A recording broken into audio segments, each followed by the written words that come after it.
I denne filmen viser vi hvordan vi la gulvet I camperen vår. Først det mye forarbeid med måling og tilpassing. Dette arbeidet må gjøres slik at alt blir riktig, ellers blir det fort dyrt. Det kreves tålmodighet og presisjon I arbeidet. Det Davids sine egenskaper, så han tar seg av den jobben.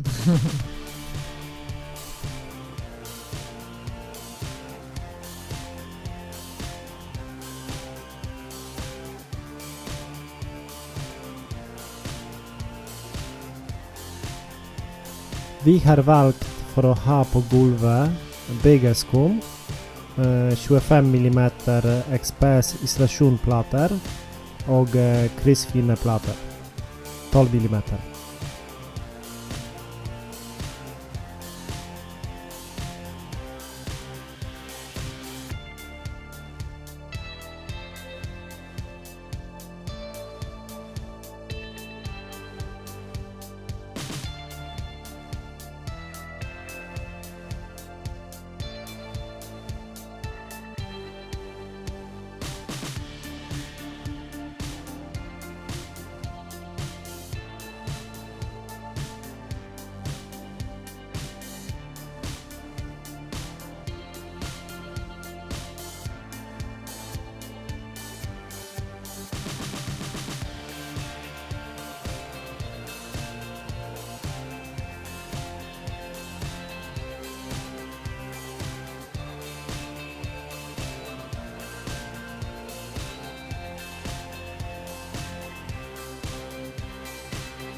Hei!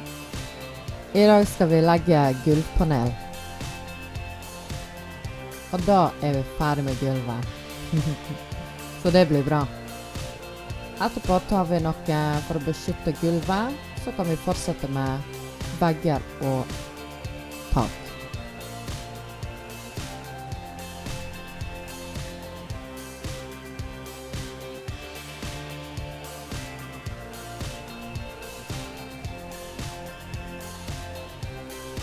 Først må vi få bort fuge og byggeskum, restene som stikker opp mellom platene.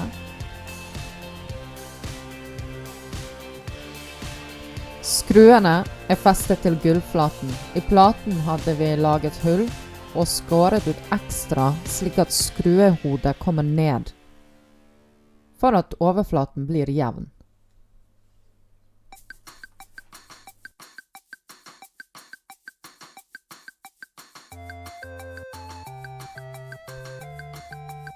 Her legger vi Pergo Smart underlag med fuktsperrer. Vi brukte 8 kvadratmeter, cirka en halv pakke. Den enkel å håndtere og måle på.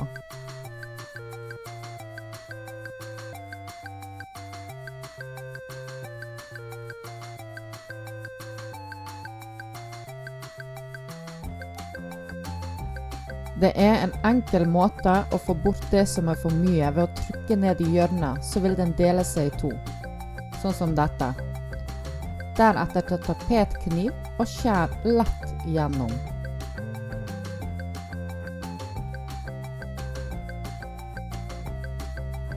Dette var en veldig gøy jobb med å tilpasse seg til sammen panelene. Jeg har lært av David en enkel måte å måle riktig fort. Se her. Hold hardt med tommel og pekefinger på målestaken, hold inntil panelet. Ta andre hånd med blyanten, press tommelen ned på enden av målestaken mot planken og tegn en strek ved å bevege hånden side til side. Deretter, ta noe som 90 graders vinkel, eller som har 90 graders vinkel, som vi bruker her en sag.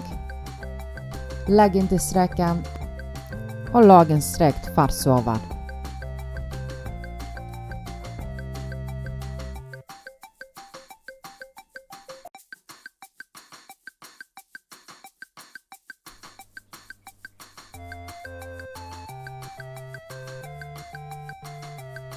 Disse er Pergo Premium Modern Plank. De er enkel i montering med klikksystem.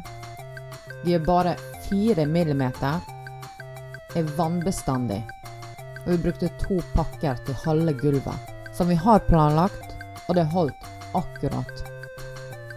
Andre halvparten skal vi ha treplanker, som senere vil få beskyttelse på.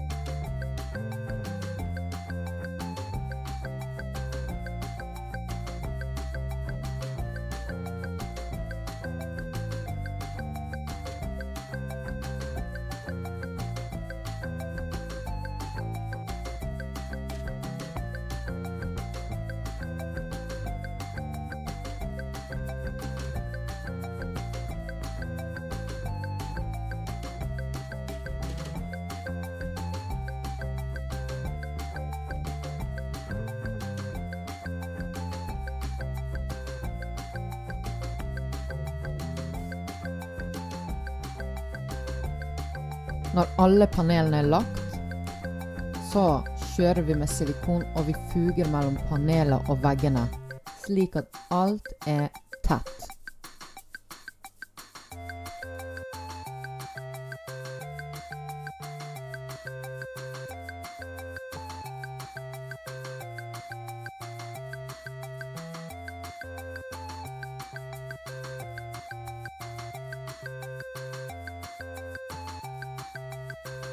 Będziesz to jadł?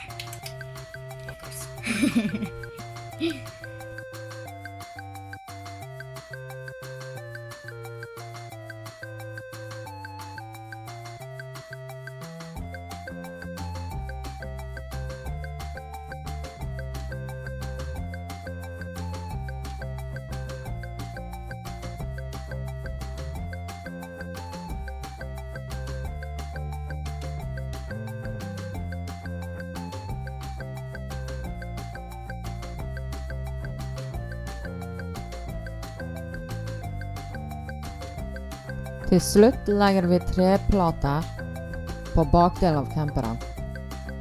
Og der skal vi ha vår lille garasje. Etter hvert så kommer vi til å ha noe malig materiell på slik at det blir vannbestandig der også.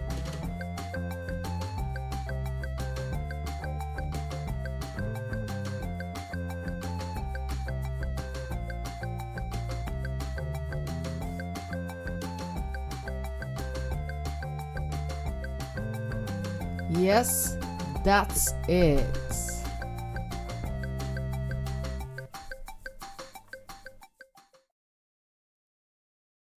Følg med på Instagram, Pirichill.